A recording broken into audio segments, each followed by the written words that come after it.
Yamunatira Vanachari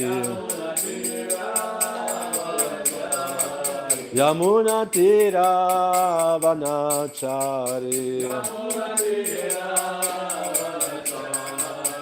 Jayorada Madhava Kunjabihari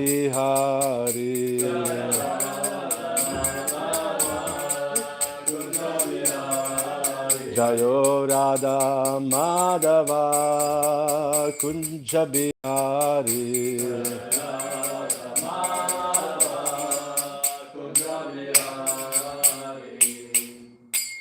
Shri Radha Madhava ki jai. Shri Vijay Garangadalnita ki jai. So zuerst wir lesen oder lesen wir auf Englisch. Wir reading from Srila Prabhupada Translated Diary. Wo sind wir? Auch hier.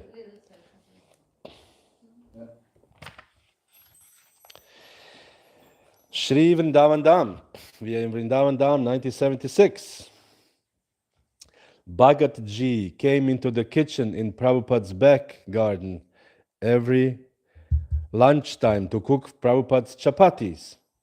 He is very expert at this, and when I was learning to cook, Prabhupada had me learn chapati making from him. Prabhupada likes Bhagat Ji very much, and so when Bhagat Ji brings the last chapati into the prasadam room for Prabhupada, he lets him sit and chats with him until the end of his meal. This is one interesting point I want to say, that Srila Prabhupada liked chapatis in a certain way. As we know, we are reading from the different books and memories of Srila Prabhupada, and some devotees were speaking, and how Prabhupada liked chapatis to be in a certain way. And certain way means Prabhupada bought them hot, puffed, hot like this, and to be puffed. So when they bring it, he would, with his finger, he would pierce, and the steam would come, and he would say, "This is the perfect chapati." This is what Prabhupada liked. There was this one very humorous story when Prabhupada was in, I think, as I remember, I think this was in Prabhupada Lilamrita, I'm not sure, or maybe Tamal Krishna Goswami's book, final lesson, when they were in Rishikesh. Prabhupada wanted to regain his health and also to meet the local yogis, and he had the programs there because this is the Rishikesh was at that time the headquarters of Mayavad philosophy, yoga philosophy. And even now all the Westerners, the hippies, they go to Rishikesh to learn yoga and of course to learn some you are that philosophy. So Prabhupada was there and Harikesh was his servant at that time, and he made chapatis for Prabhupada. But because I think they didn't have gas, I don't know how did they make it, so Harikesh made chapati, they could not puff. So he would bring one chapati, Prabhupada said, "No, I don't want to, not puffed." So he would bring another chapati, not puffed. And Prabhupada said, "If you don't know how to make, I will show you how to make." So Prabhupada went, "It's impossible." Yeah, it's impossible. So he went, and Prabhupada went to the kitchen and wanted to show, this is how you make chapati to puff. So he made one chapati and chapati didn't puff. And Harikesh was smiling victoriously, Prabhupada didn't make it either, And Prabhupada was angry, he became a little angry in a transcendental way, of course. And he rolled another chapati, and chapati puffed perfectly. And Prabhupada took chapati and smashed it into his face. And walked, he said he put chadar and walked away. So it's a lila. I mean, I would be nice to, somebody Prabhupada throws chapati in my face.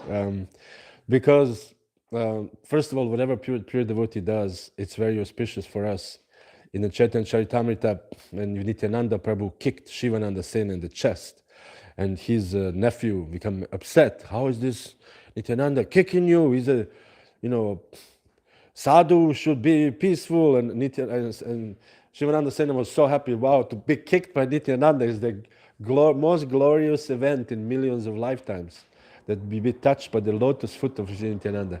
So I'm sure to be thrown away chapati into your face, thank you, is the most glorious event in one's life.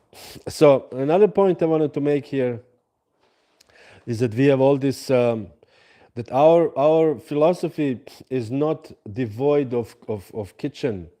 Prabhupada says many times that we the kitchen religion, our philosophy, our lifestyle, our culture as Hare Krishna devotees are not separated from the kitchen.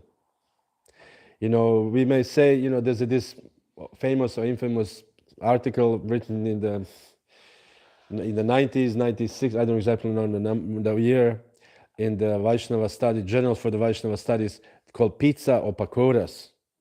You know how some devotees like to eat more pizzas because they're grown up in the West, and some devotees like to eat pakoras because they're, you know, that was in GBC. Yes. Right wing and the left wing. Yeah. So pizzas at the left wingers means more liberal, and pakoras or whatever, the samosas, pakoras are the traditionalist devotees. You know. Which is also, first of all, this statement itself is not true because you have a Chinese devotees who like neither pizzas nor pakoras.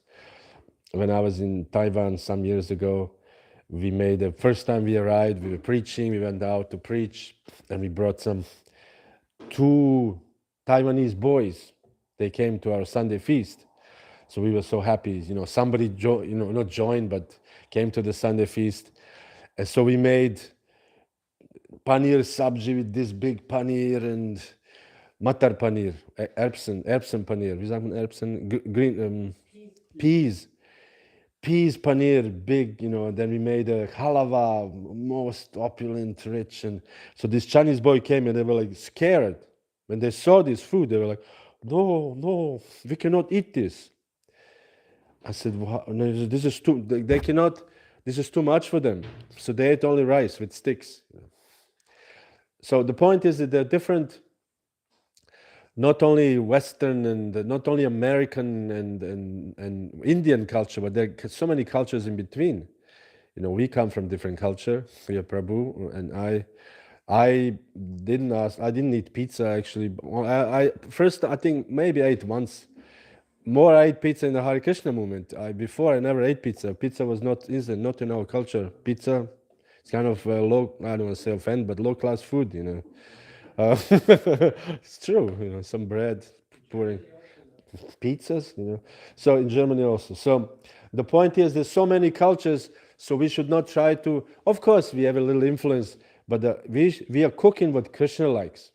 Krishna Anushilanam, which is favorable to Krishna. And therefore there's a standard for Krishna's plate. You know, sabji, rice, or whatever, 2 sabjis, rice, chapatis, because this is what Krishna ate. In the song by Bhaktivinoda Thakur, Bhoga Arati, it's a very, very nice song, and it's described Mother Yashoda, Krishna is playing outside, and Mother Yashoda is shouting, Krishna, come, you're already tired, it's very late, come to eat. So then there's a whole list of foods what Krishna eats. Ladu, kheer, all this. Yes. Bhajabaka Tavatsa, Chigora Hari, and then all kinds of wonderful foods, you know. And this is what Krishna likes to eat. So this is what we offer. Our point here is, yes, we have to adjust, you know, our life somehow towards Krishna, and we have still leftovers. Once Satsvarup Maharaj wrote in one of his books, this is a very good point he made. He said, although, you know, we are trying for a global movement, International Society for Krishna Consciousness, he said in the West there will still be a little bit of Western flair of the Hare Krishna. And I think in every country there will be a little flair. Flair means little tinge of little spice of a local culture, which is understandable. But majority is we are trying to serve Krishna the way he likes. You know, the same with the dress. You know, we dress because Prabhupada dressed like this, you know, and the Prabhupada liked his devotees to be dressed like this. As Prabhupada, of course, many times for preaching purposes, yes, we go out as gentlemen, dressed as gentlemen, but at the same time, Prabhupada says, when I see my disciples dressed in dhotis and saris with shaved heads, he said, they look like they're coming directly from Vaikuntha. This is the statement of Prabhupada. So this is why we dress like this, because we want to please Krishna. This is why we cook like this, because we want to please Krishna. This is the whole point. Yeah, again, for the preaching purposes, there can be this adjustment and that adjustment, but our general core is unchangeable. There was some time in some years, even actually when I was in America, 95, first time when I came, they still in one place. At that time, New Vrindavan was not belonging to ISKCON. They were singing Mangal Artik in English, not Samsaradavanali, the local, they were singing in English. And they were playing, even then, that was 95, and they were playing accordions and violins. They were sitting in the chairs, and they were, the spiritual master is the ocean of mercy. You know, they would translate it in a singable way. So it's nice sentiment, but this is, not, is it favorable to, Prabhupada gave certain standards and this standard should be followed. So the same thing, chapati. He wanted chapati this way, and this way we are making. Simple as that. We use the spices, Prabhupada gave the recipe for halava. Prabhupada himself, he wrote the recipe for halava. You can find it on the internet.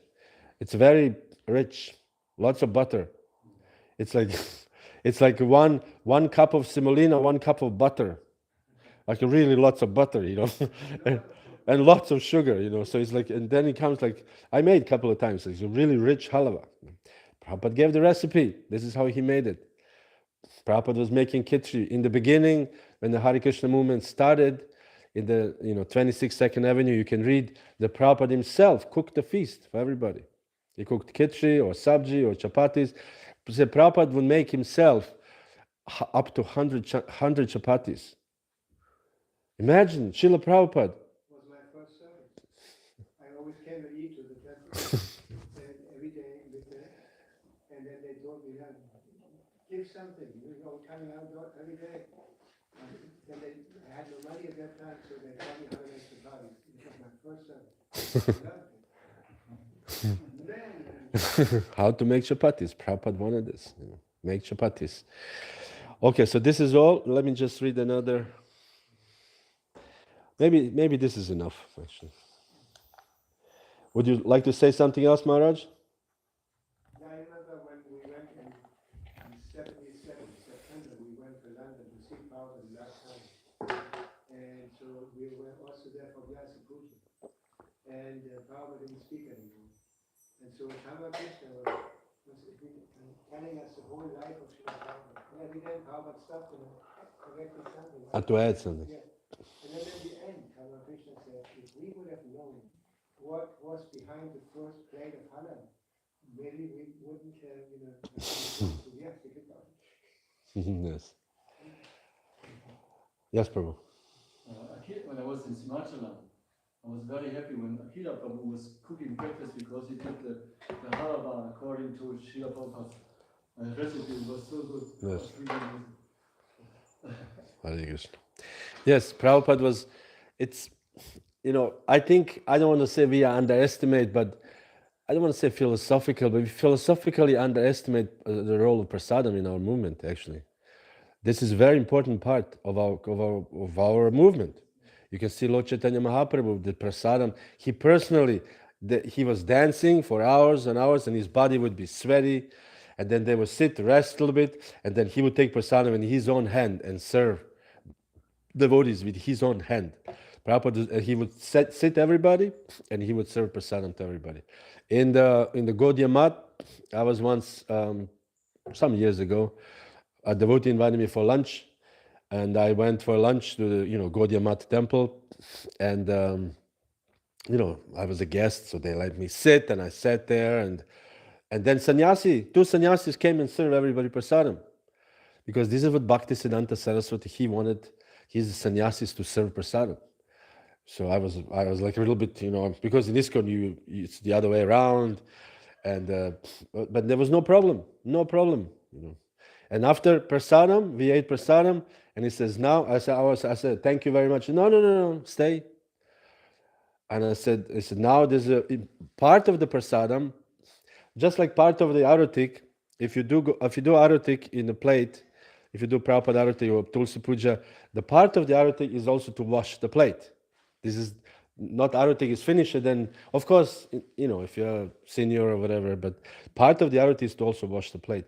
So part of the prasadam, he said, is to take rest of the prasadam.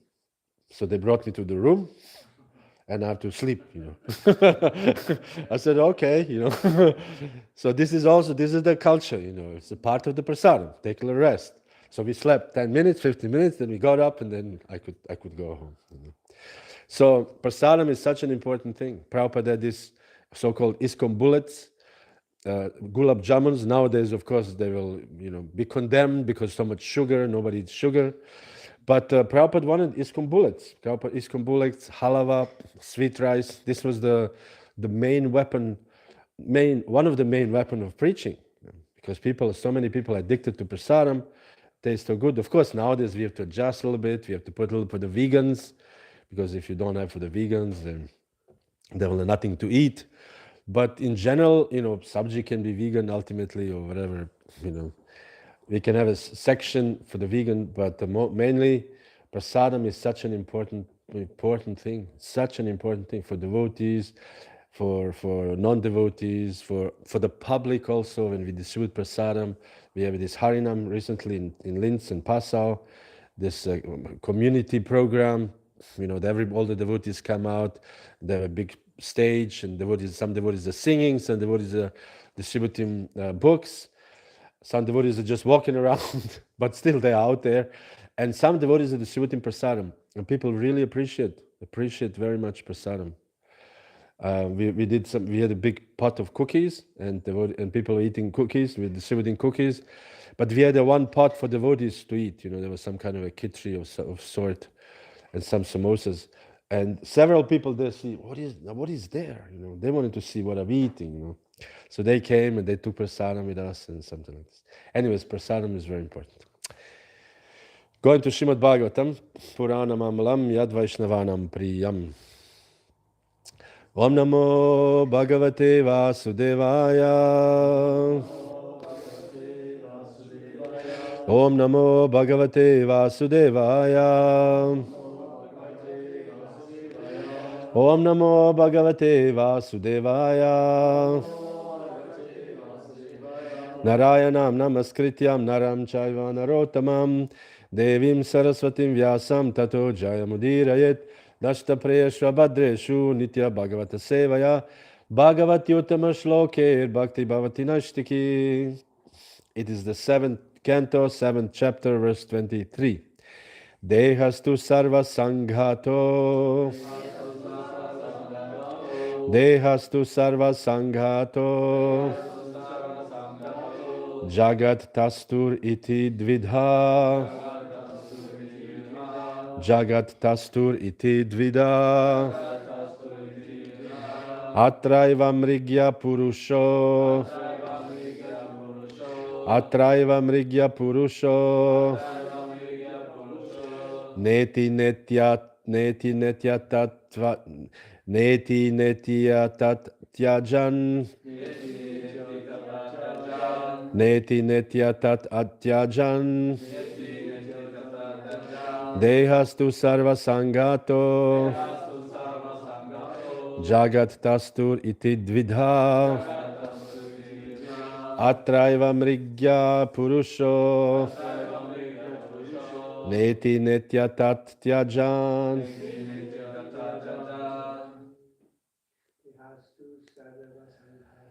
Dehastu sarva sangato.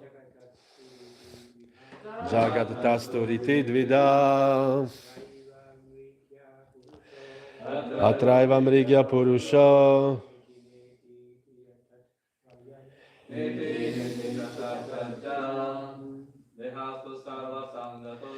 Dehastu sarva sangato.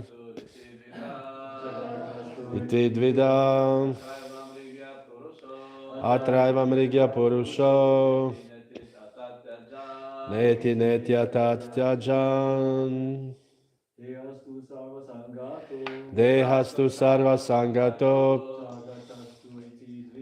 Jagatastur iti dvidha. Atraiva mrigya purusho. Neti netyata janam. Dehastu sarva sangato. Jagatasturiti dvidha. Atraiva mrigyar purusho. Neti netyatat janam deha. The body. Tu. But. Sarva sangataha. The combination of all the 24 elements. Jagat, seen to be moving. Tastuhu, and standing in one place. Iti, thus. Dvidha, two kinds. Atra eva, in this matter. Mrigyaha, to be searched for.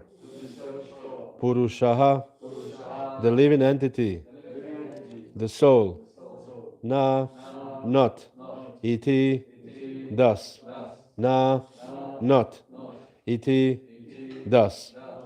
Iti, in this way. Atat, what is not spirit. Tyajan, given up. Translation and purport by His Divine Grace, A.C. Bhaktivedanta Swami Prabhupada. There are two kinds of bodies for every individual soul. A gross body made of 5 gross elements and a subtle body made of 3 subtle elements. Within these bodies, however, is the spirit soul. One must find the soul by analysis, saying, this is not, this is not. Thus, one must separate spirit from matter. This is a little Sankhya advice, how to actually find out what is our original position in this so-called neti philosophy. This is not, this is not. Purport. As previously stated, Svarnam yata gravasu hemakaru kshetreshu yoga istad abhigya apnuyat. An expert in the study of soil can find out where gold is and then dig there. He can then analyze the stone and test the gold with nitric acid. Similarly, one must analyze the whole body to find within the body the spirit soul. In studying one's own body, one must ask himself whether his head is his soul, his fingers are his soul, his hand is his soul, and so on.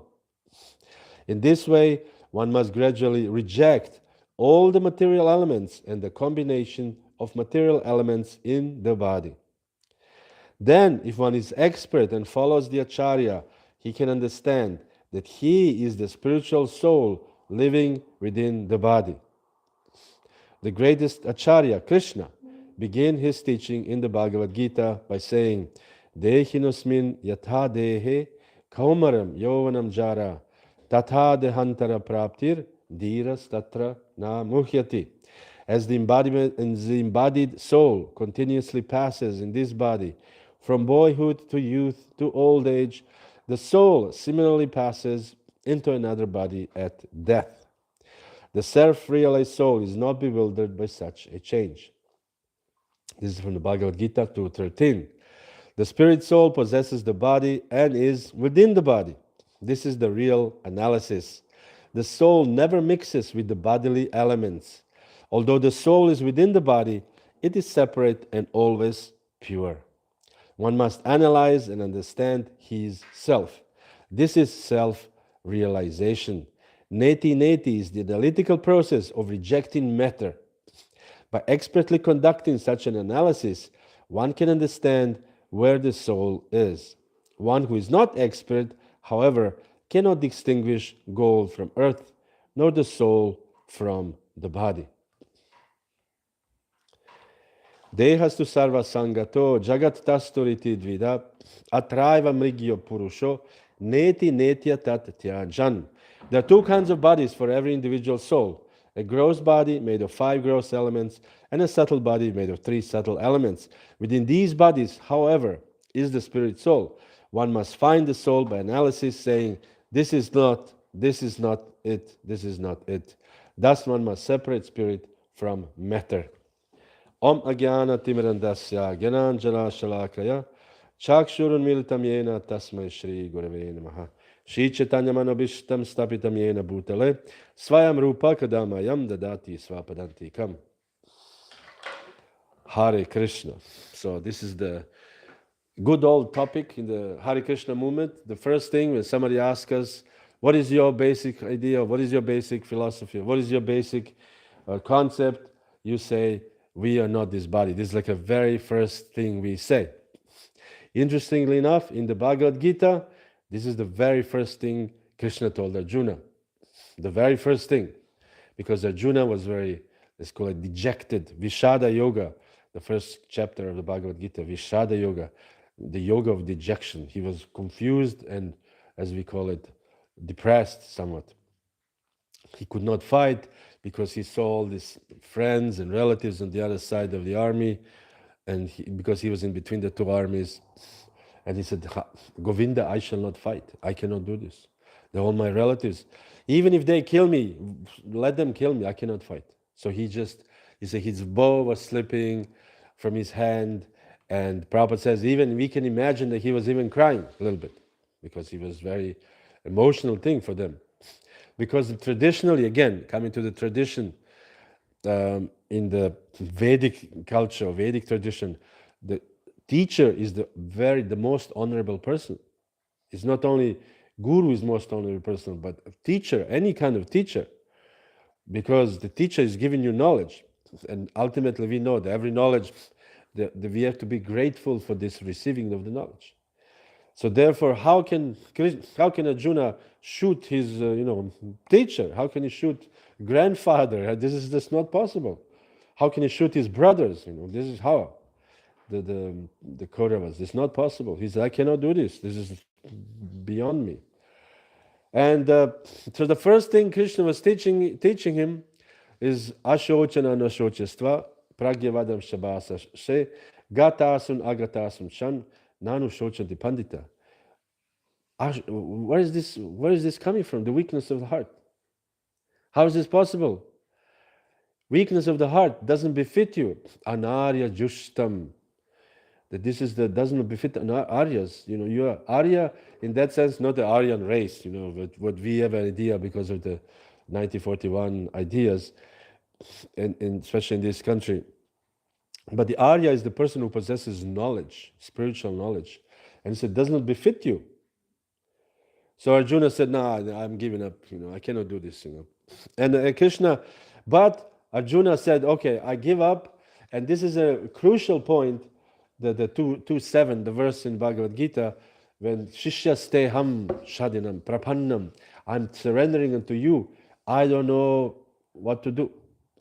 And Prabhupada says, this is the actual point of everybody in everybody's life, that we have to surrender to the Guru. And to, first of all, a long time ago, I heard this one lecture from the ex-Harikesh Swami, who says, first, people have to realize that they're doing something wrong. Until this happens, nothing can happen. Oh, it's not tied.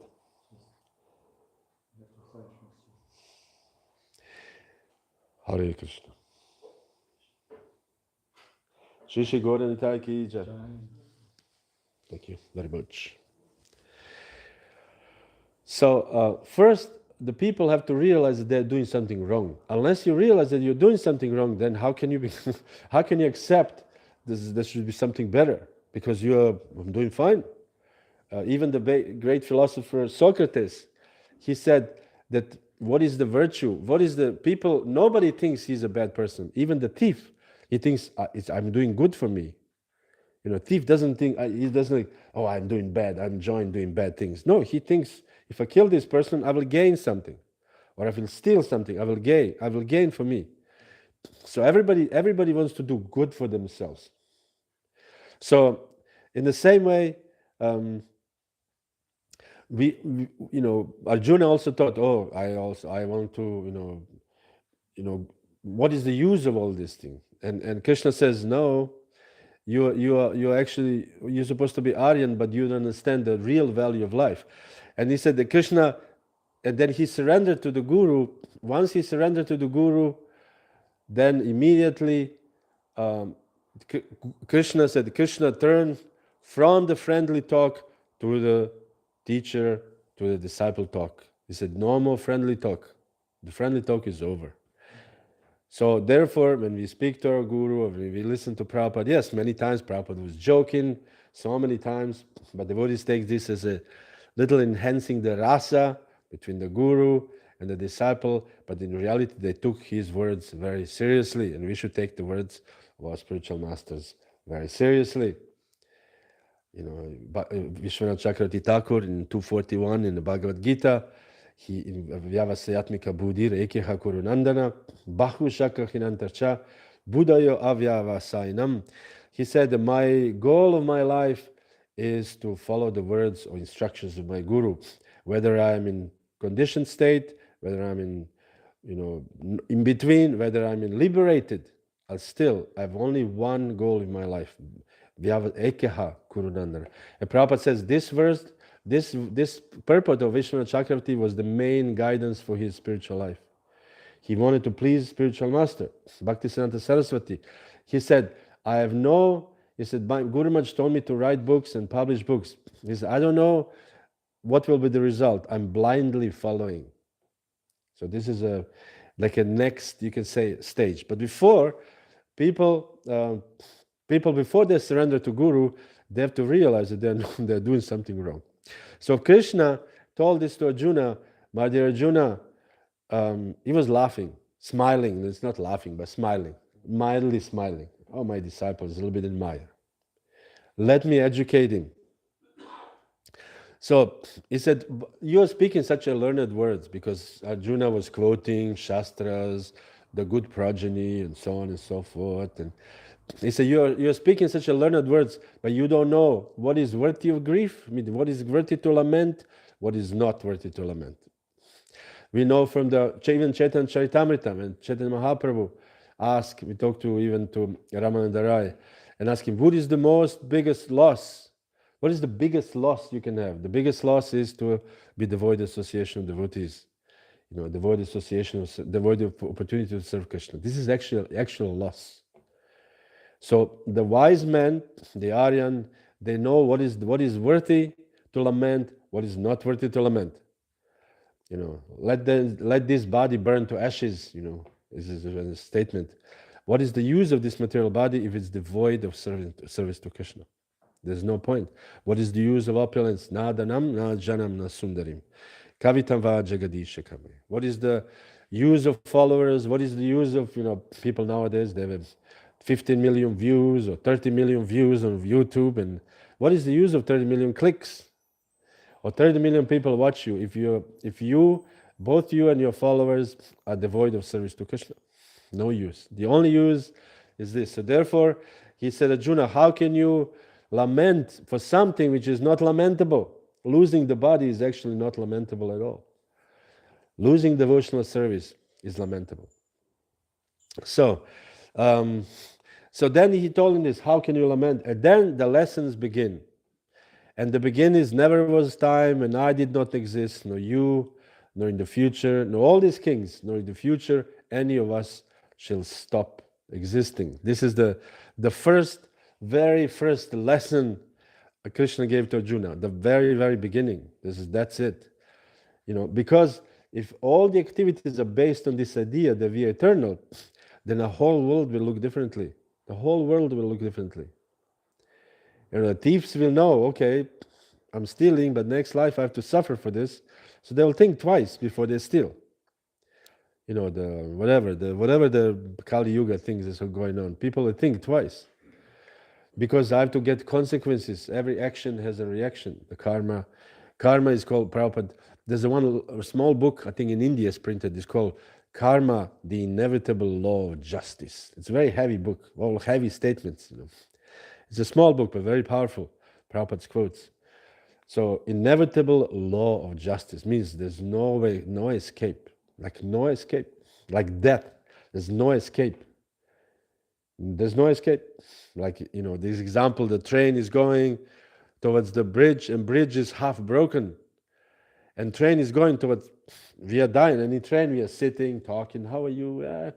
When is the train? Oh, we'll be at the bridge at whatever 20 years from now. Oh, okay, no problem. And everybody's talking, and yeah, but they don't know the bridge may, you know, we are actually going towards an imminent death. So, so this is very important to learn this first lesson in spiritual life. You are not the body, but not only you are not the body, but you are something else.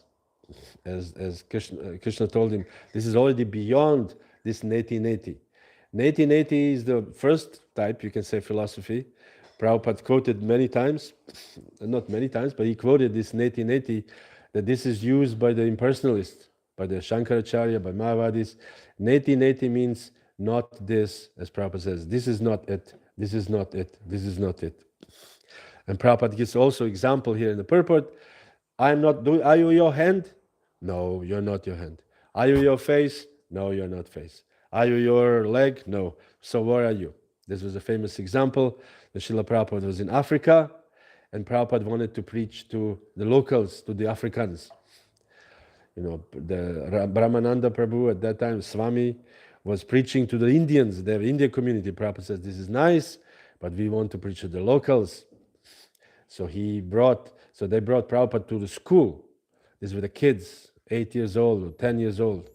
And, you know, how do you preach? You're, you know, Acharya of the international Gaudiya Vaishnava Acharya. You're supposed to preach to the 10 years old African children in the school. So Prabhupada says, one of you come out on here at the desk. So the kid came out and he said, show me your hand. And show me your hand. He said, is this you? He says, no. What about the other one? This. Is this you? No. What? No. What is this? Is this my hand? Oh, really? Your hand. What is this? This is my hand. What is this? This is my head. This is my leg. And this is my body. And where are you? Prabhupada said, and where are you? And everybody was shocked. Oh, I don't know. So this is how Prabhupada preached. And this is what Prabhupada gave this also in the purport. Because people are on the level. This is the people's level of understanding. There was once conversation Srila Prabhupada had with one, I think he's a journalist, I think in Australia, I don't know exactly. But he said, we are just like the driver in the car.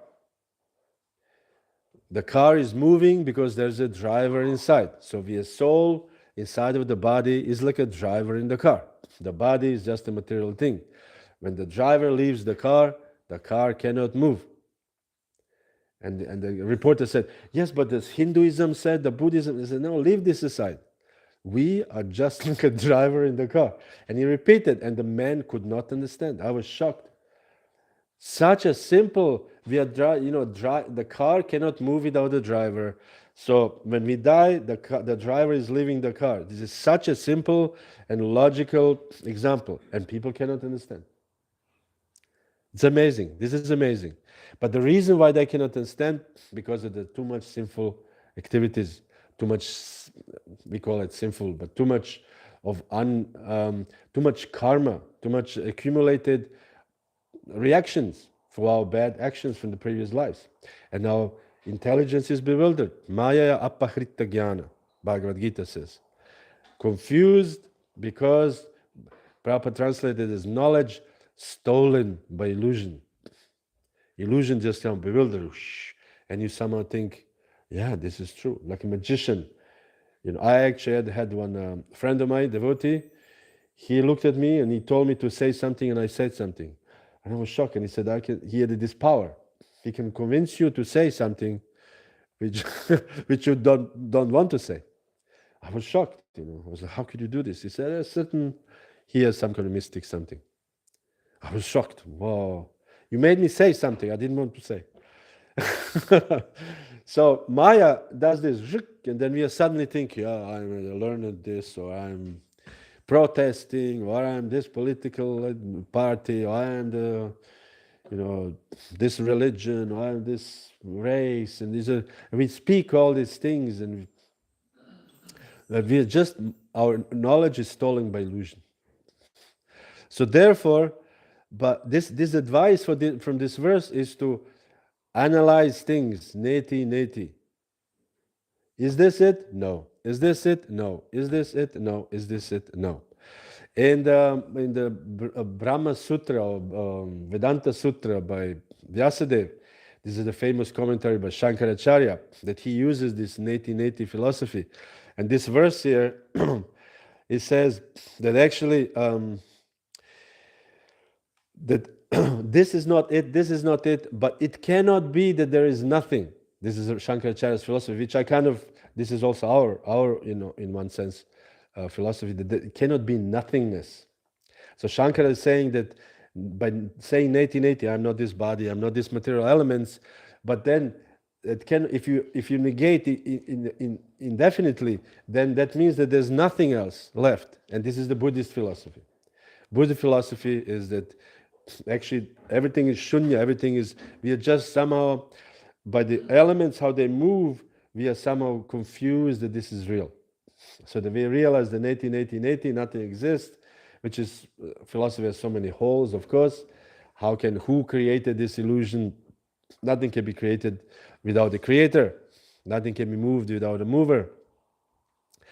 So, meaning Shankaracharya said, no, if you negate everything, then it will go indefinite. So there has to be some end of neti, and this is Brahman, and Brahman is without qualities, and therefore we cannot recognize it, because our idea is what we cannot see, we do not think exists.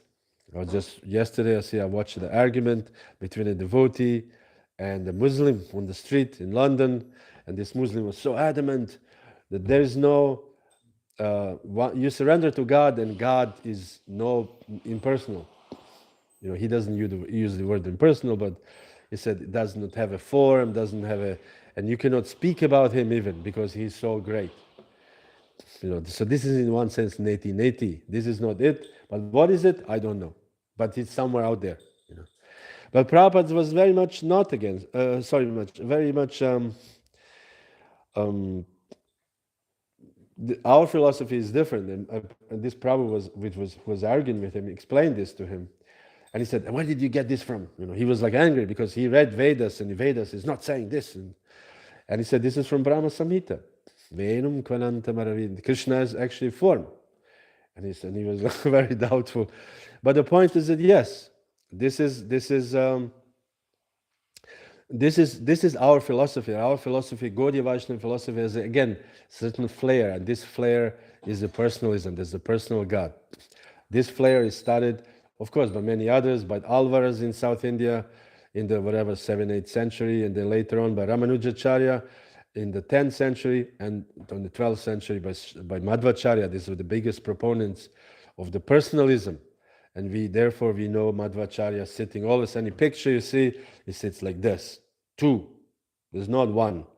Two. Dualities. There's a soul, there's a supreme soul. This is not the same. So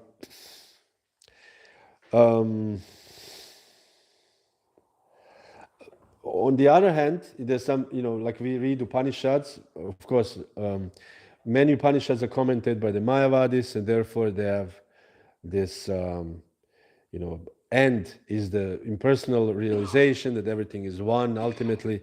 But the point here is, interestingly enough, by doing this neti, like analyzing philosophy, this is not, like even we as devotees, we come in the beginning, I don't know, in the beginning when somebody joins, they always speak how they're so bad, they took drugs, they smoked, but now they don't do this anymore. So this is also neti philosophy in one way. I was taking drugs, I don't take anymore. Neti. I am not that. I was eating so much meat, now I don't eat anymore. I am not that.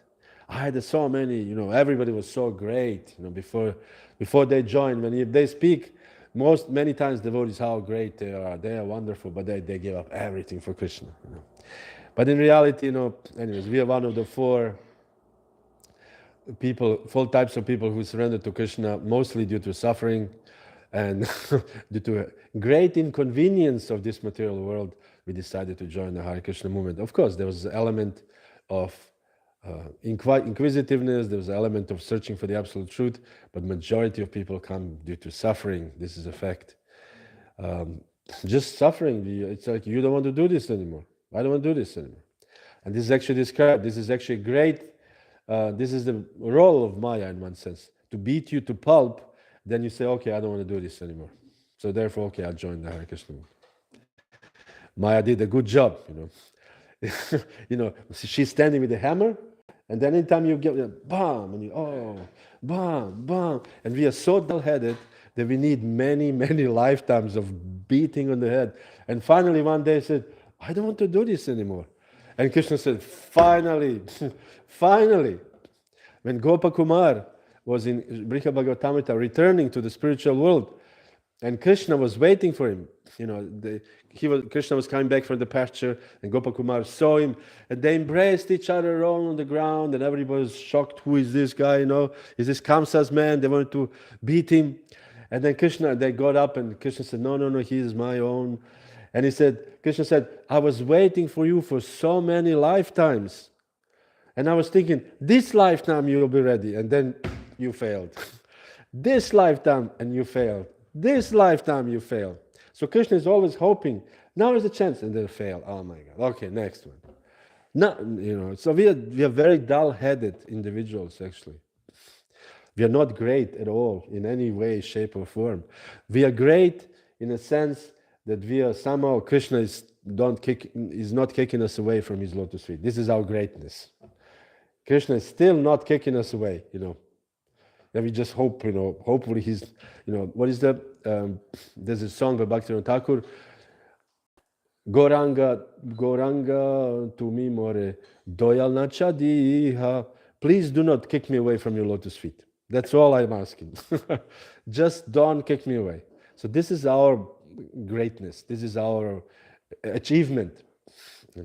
So, but coming back to the philosophical point of view, the Katha Upanishad actually says that, interesting enough, then when all the desires of the material living entity, human being, stop. You stop all the material desires. They said this which is mortal becomes immortal. This is a verse from the Katha Upanishad. I thought it was very interesting. This is the main teaching. So the point here is, even Prabhupada says, even many times, even in this material body, we can actually achieve liberation, because this is what it means: from mortal becomes immortal. It's not like we suddenly walk on the earth, on the water, and then people shoot at us, and we are, immortal, or we drive the car into the wall and nothing can happen to me. No, your body, Prabhupada uses this many times. He says, body becomes spiritualized. And this is the point. The point is that by practicing Krishna consciousness, by first of all analyzing what is not, but also by practicing Krishna consciousness, even we can negate not only the existence of the body, but we can transform the existence of the body into a spiritual body. We can spiritualize our existence. And therefore we have a great devotees in our Sampradaya, and in our ISKCON, we have a sannyasis, at least for now. They're not buried, not burned. They actually left in earth, and we call it samadhi. And samadhi means, because the bones, it is described somewhere, I was reading recently, the bones of this person are so subdued with tapasya that they actually becomes, spiritually alive. So it's not only the body, it's actually its whole body becomes so much, as once Japataka Maharaj, in his high days, when he was very large and strong, and and he would eat, and he said, this is all prasadam, all this is all prasadam. So this is our tapasya. There's no other not prasadam. Everything is prasadam. So whatever we eat, whatever we read, this is all, our body is filled up with Krishna. So when we die, the advanced devotees die, they bury them in the ground, and then you can visit this as a samadhi. We have a famous samadhis in Vrindavan, Sanatana Goswami, Rupa Goswami. There's one area in Vrindavan called Chausatta Mandir, Chausatta Samadhi Mandir, 64 samadhis, and different samadhis of different devotees there. All the great Vaishnavas, many of them we don't know, but these are the great devotees who are buried there, because these are great, either buried or whatever. There's devotees whose whose transcendental body is there. And therefore, sometimes when we go to Vrindavan, and Prabhupada Samadhi particularly, there's a really huge Samadhi, and you have a feeling that Prabhupada is there present. And many examples of also our acharyas. We have a famous example is the Gopal Guru Goswami, is the acharya of the after Lord Chaitanya left this material world, he entrusted Gopal Guru to be the leader of the Gaudiya Vaishnavas in Puri. He was in Puri, and there was this.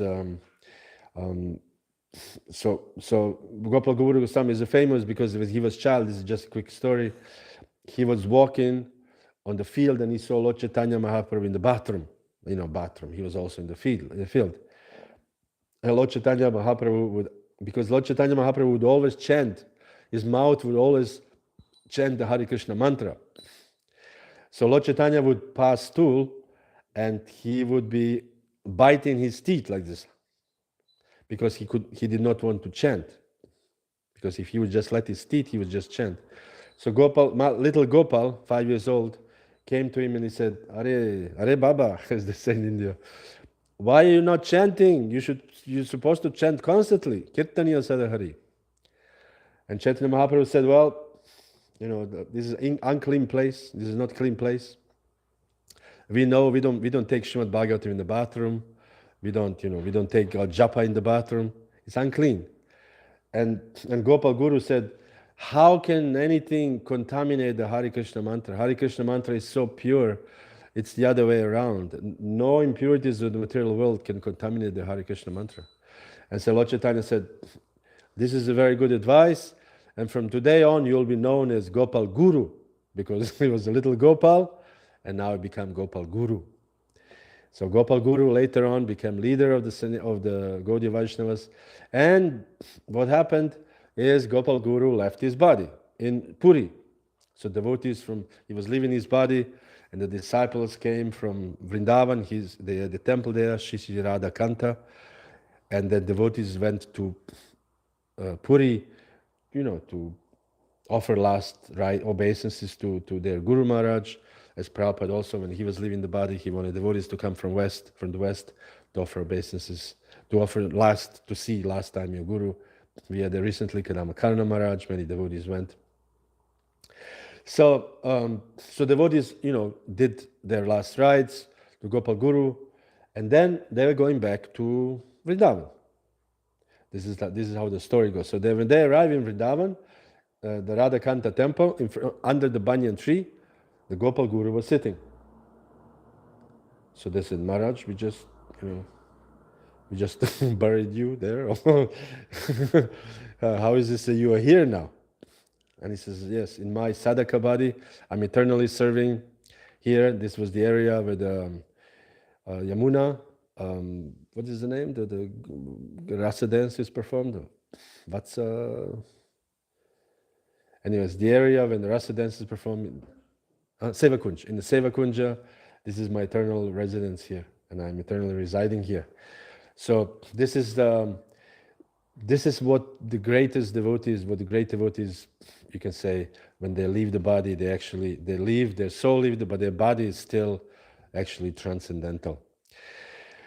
So on this very same verse of the Neti, Baladevi Bhushana,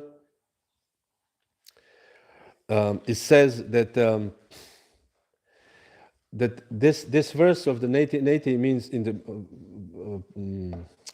Vedanta Sutra does not mean that we reject everything, there's nothing left. Bhakti Baladevi Bhushana says that means, that indicates that there's something beyond. And this is what we actually, our philosophy is. Our philosophy is, Baladevi Bhushana commented on the Vedanta Sutra as our Gaudiya Vaishnava Acharya, and this is what our philosophy is. That this material world is as it is. This is neti, but behind this neti, there's a transcendental world, there's a transcendental existence, and transcendental, as Prabhupada used the word, variegatedness, means varieties.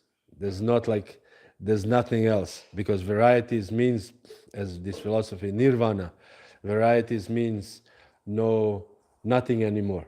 Prabhupada uses this example in Bhagavad Gita, saying that people are so unhappy, as we call it, fried with their material existence, that they want to just not exist anymore. So they think liberation means, I don't want to deal with any of this anymore.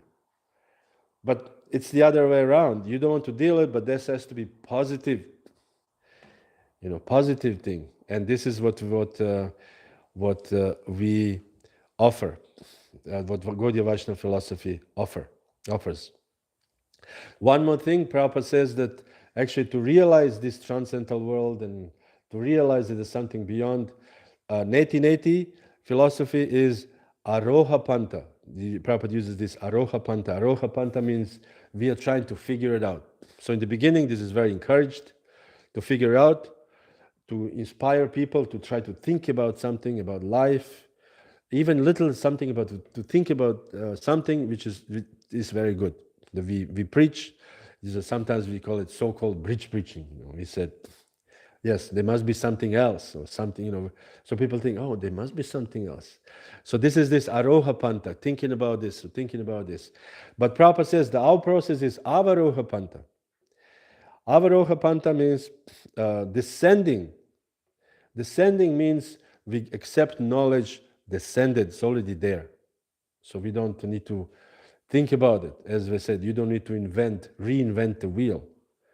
Now somebody sits and says, how do I reinvent the wheel? There's so many wheels around anyways. So our philosophy is already there. Everything is there. So therefore it's difficult, impossible for us to speculate because we know what's the truth. How are you going to speculate anymore? That this is the truth. So Prabhupada said here, for the end, I just want to say, these two verses from the Srimad Bhagavatam, I want to quote, that this is 2:936. A person who is searching after the Supreme Absolute Truth, the personality of Godhead, must certainly search for up to this in all circumstances, in all space and time, and both directly and indirectly. Meaning, one is advised, or one should instruct we instructing everybody to try to search up to the absolute truth. What is this? Prabhupada says this, is that everybody can understand when the body is dead, the consciousness is gone. So what is this consciousness? In the Bhagavad Gita, Prabhupada says the consciousness is the sign of the soul. This is the symptom of the soul. So we should encourage people to think about this. At the same time, they should search up to this. There's nothing more to search. And another verse from the Bhagavad Gita, Bhagavatam 3:32. Philosophical research culminates in understanding of the Supreme Personality of Godhead. After achieving this understanding, when one becomes free from material modes of nature, he attains the stage of devotional service. Either by devotional service directly or by philosophical research, one has to find the same destination, which is the Supreme Personality of Godhead. So there's no more destinations. This is the destination, Krishna. And you found it, and those who have found it, found it. So therefore, we encourage doubts, we encourage tough questions, provocative questions, until you come to the point of surrendering to Krishna, accepting spiritual master. Then there's no more tough questions and no more provocative questions. To satisfy our fancy, of course. We should make we should be inquisitive, keep on still asking questions. How can we make progress in Krishna consciousness? But this searching is over. So this is the point of this, what I wanted to say. Prabhupada said, one who is developed in consciousness certainly makes inquiries into the mystery of life itself, of the cosmic situation and the problems of life in all spheres of fields, social, political, economic, cultural, religious, moral, and their different branches. But here the goal of all such inquiries is explained. The goal is Krishna, of all these things. So once we find Krishna, no more searching. Srila Prabhupada ki jai. Yes, Maharaj, first would you like to say something? Yes. Ascending process. Yes.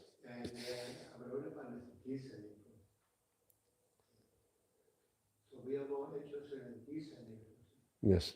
than the ascending. Not at all. We are not at all interested in ascending at all. What do we need to find out? It's not everything is found out for us. Yes, Prabhu. We know the soul exists in the heart. Yes. But one guy asked me recently, where is particular in the heart? The street. Yeah. It's a good question. Well, You know, this muscle, some желудочек. yeah, yes. Different areas.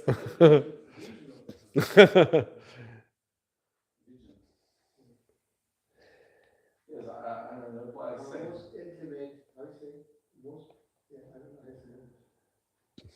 Innermost, as the innermost chamber, whatever that means, you know. It says actually in the Bhagavad Gita, Prabhupada says, or is it in Prabhupada in purport, that soul is, you can say, floating in the 5 different types of airs. So, you know, how would that exactly look like? Then, and it says that soul is how many inches? Who said? What? Anybody knows how many inches? No, the inches, the super soul. Yes. 8 centimeters. Huh? 8 centimeters. 8 centimeters. So this is like this. So it's our heart is smaller. So super soul is a little bit bigger than our heart. You know. I don't know. What did you say? Yes, five channels. Yes. The soul is like swimming, Yes. and depend consciousness maybe go down. Yes. Then Yes. I was just also recently reading the Bhaktivinoda Thakur's biography, not recent this year, that he visited his uncle, and his uncle was mystic yogi, and he asked him to come to leave when he's leaving the body, to come to visit, to look. And so he said he left the body through Brahmarandra, through this hole here. And we started talking, my wife, when the kids were very small, there's a hole here, very, very soft, almost like just a skin. You know, you can actually, you know, so, and I was just thinking, there's one famous musician, I don't want to say which one, he died in the toilet seat, you know. He was suffered, he would died on the toilet seat. So he was pushing, you know, so soul maybe, you know, went to, I'm speculating, maybe not, but you know, it's, you know, if you die in toilet, so you're, you know, pushing to, so his soul probably went to the nether regions, you know, because it is described in the Bhagavad Gita that this is also Baladevi Vibhushana says in Brahma Sutra, Vedanta Sutra, when the Bhagavad Gita says that one should leave the body, one should die when is this particular months, and when there's a daylight, not in the night, and the reason for it is Baladevi Vibhushana explains, because at this particular moment the sun rays goes directly to the sun. So, and because of the daytime, the sun is shining. So when the soul dies, the yogis, they can catch the sun rays and go towards the sun and actually get liberation. So that was like you get a higher destination at least, you know, Surya Narayan or whatever. So I thought, wow, Bhagavad Gita is actually a very practical book. It looks, you know, I never understood what is this sun, but it's actually very practical. So Bhagavad Gita is a very practical book. How to actually die properly. What kind of consciousness and what to think of and what kind of mentality you should have, and then you die in such a consciousness, and then it's wonderful. Bhagavad Gita ki jai. The advent of Bhagavad Gita is very soon. Yes, Prabhu. The Bhagavad Gita also says that for a devotee this time is not essential. Yes. He goes there anyway. And when my mother was passing away, I checked her pampers. I was looking in the pampers and there was nothing inside her mouth. What did you check? Her nappy. Nappies. Okay. I don't know what pampers is. There was nothing inside, because normally when the Yamadutas are coming, they are Yes, so yes. afraid that they Yes, pass yes. through and So there was nothing inside, and she had her mouth wide open and her eyes wide open. She had a big smile.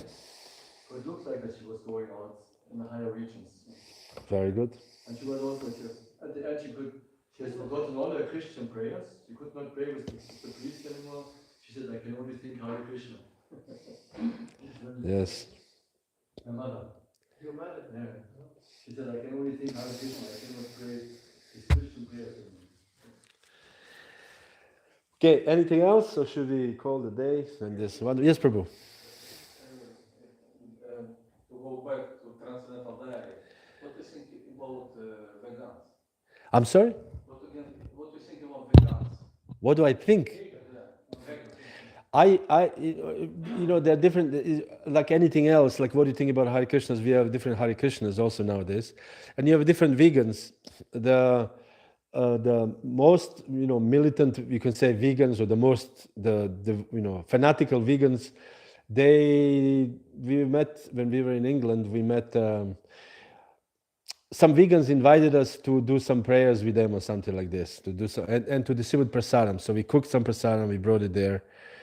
And he was very nice, the leader of them, and they went to pray to some pig. There was a slaughterhouse, and they stand in front of the slaughterhouse and pray for the pigs, which is nice sentiment.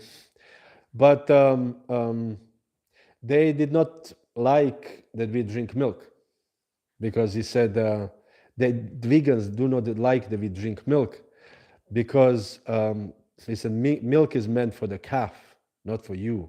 So you are stealing from the cow, like we are in one sense committing violence by stealing the cow milk. So then, I didn't want to, because he was a nice person, we kind of brushed over this topic. As usual, you don't want to provoke. We cooked so much prasadam, and they were nice to us, and they brought us to the radio station. We did the interview also. But the point is that then, why are you eating carrots? I have this small book, I'm writing these small books, and in one of them I wrote, violence against the carrots. You're also committing violence by eating a carrot. Bhagavad Gita says, but those who do not offer food to me, they eat only sin. So you eating carrot, this is a violence. You eating the pears or apples, this is a violence. Trees is, the fruit is not meant for you. You can go to this argument, but mostly people are innocent, and they just don't want to commit violence. Most of the people towards the animals, and we always go with it along. And he said, yeah, we offer the milk because Krishna likes milk, and we, as much as possible, we try to actually eat cow from our own cows, because we understand the cows are tortured, and I'm siding in one sense with vegans, as long as they don't become preachy. Once they become preachy, then there's no point. But most of the people are innocent. Most of the people, just like anything else. The people ask us, are you Buddhists? And I said, yeah, something like this. Because they don't know. They have no idea what Buddhist is. So I don't say I brush over this point. And I said, yeah, it's nice, you're vegan, this is nice. Then you find, just one second, try to find the points which are similar. And similar points is we don't want to also commit violence.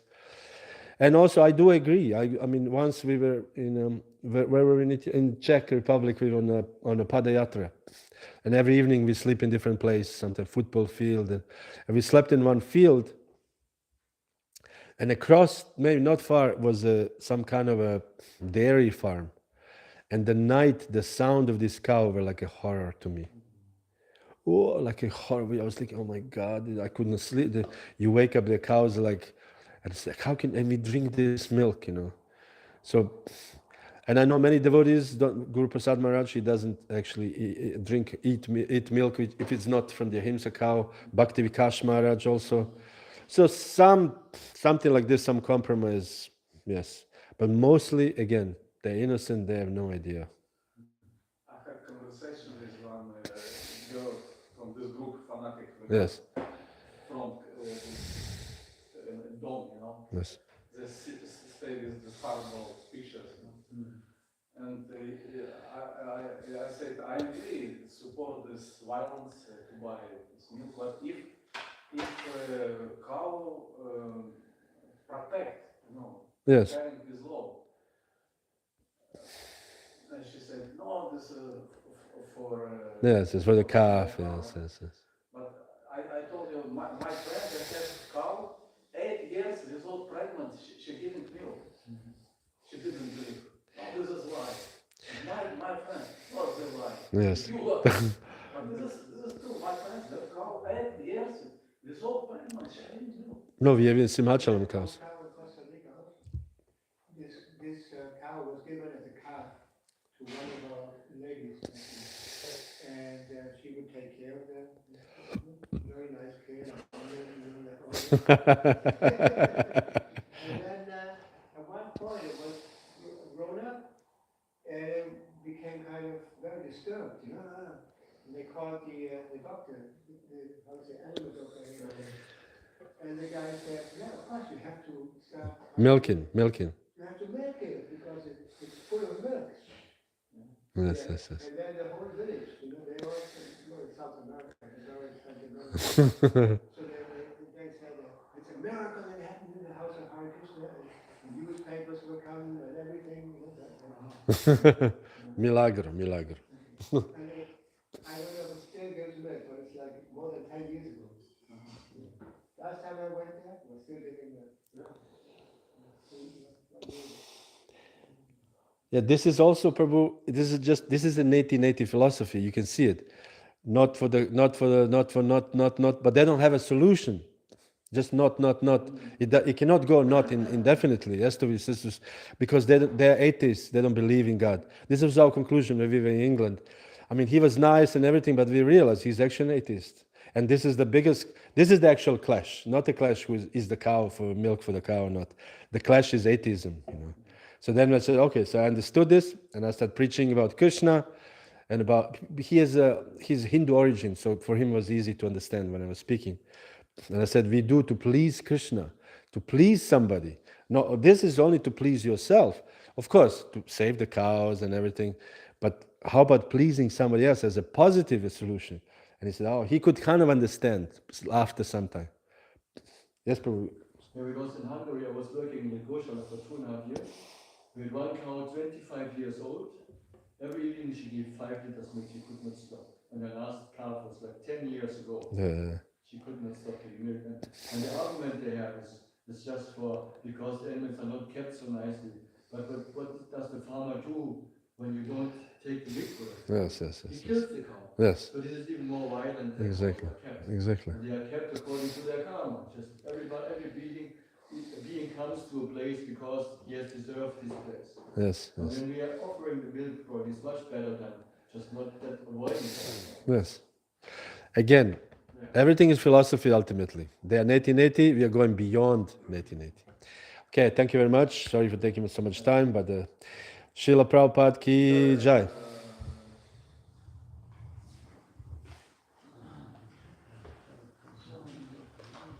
What's your name again? Bitte? What's your name? Jai Sacinandana. Jai Sacinandana Prabhu ki. Gaura Bhakta ki Jai. Bhakti Bhushan Maharaj ki Jai. Shri Prabhupada,